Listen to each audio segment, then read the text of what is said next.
Gün istənilən bir cəmiyyətdə qadın hüquqları və bu hüquqların qorunması ilə bağlı hələ də müzakirələr var və müəyyən prinsiplər, qaydalar, qanunlar, hətta normativ aktlar qəbul edilir.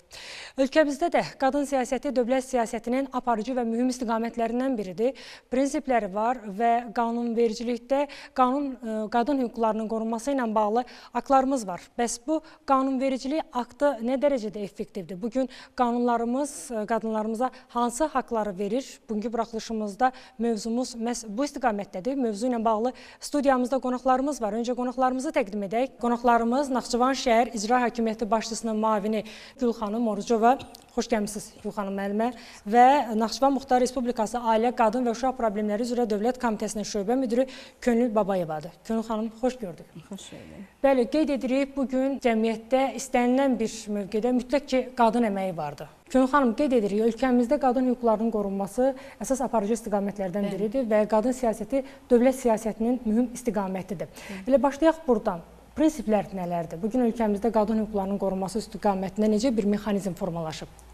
Ölkəmizdə dövlət qadın siyasətinin formalaşması, güclənməsi Ulu Öndər Heydər Əliyevin adı ilə bağlıdır. Ümumilikdə lider Heydər Əliyev hakimiyyətdə olduğu hər iki dövrdə qadın hüquqlarını prioritet məsələlərdən biri hesab etmişdir.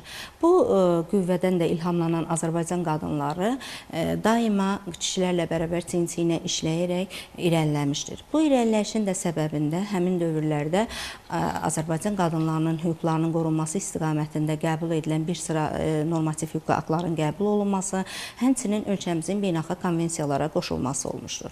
Bugün ölkəmizdə tarixin heç bir mərhələsində görünməmiş imkan vardı qadınlar üçün. Qadınlar öz sözlərini deməyə, özlərini təsdiq etmək üçün hər cürə şərait yaradılmışdır. Dövləti, xalqı rəhbəri tərəfindən diqqət və qayğı ilə əhatə olunan qadınlarımız həmişə çalışır ki, öz sözünü deyib, özünə yaradılan diqqət və şəraitdə özünü təsdiqləsin. Ümumilikdə lider Heydər Əliyevin siyasi davamçısı, ölkə prezidenti cənab İlham Əliyevin qadınların hüquqlarının qorunması istiqamətində bir çox normativ hüquq aktların qəbul olunmasında daha da gücləndirilmiş və qadın hüquqları qorunmuşdur. Azərbaycan Respublikası Ailə, Qadın və Uşaq Problemləri üzrə Dövlət Komitəsinin yaranması, həmçinin müvafiq sahədə Naxçıvan Muxtar Respublikasının Ailə, Qadın və Uşaq Problemləri üzrə Dövlət Komitəsinin yaradılması, eləcə də müvafiq qanunverici aktlarının qəbul edilməsi 2006-cı il 10 oktyabr tarixində gender bərabərliyinin təminatları haqqında Azərbaycan Respublikası qanununun qəbul edilməsi bu sahədə atılan dövlət siyasətinin bariz nümunəsidir. Bu qanunların qəbulundan ötən 20 il ərzində qadınların problemlərinin həll olunmasında, onların siyasi sferada təmsilçiliyi, gender stereotiplərinin aradan qalxması sahəsində mühüm irəliləyişlər əldə olunmuşdur. Azərbaycan Respublikası Prezidentinin 2025-ci il 29 dekabr tarixli sərəncamı ilə Azərbaycan Respublikasında gender bərabərliyi üzrə 2026-2028-ci illər üzrə milli fəaliyyət planının da qəbul edilməsi gələcəkdə də gender siyasətinin bir stimulu olacaqdır.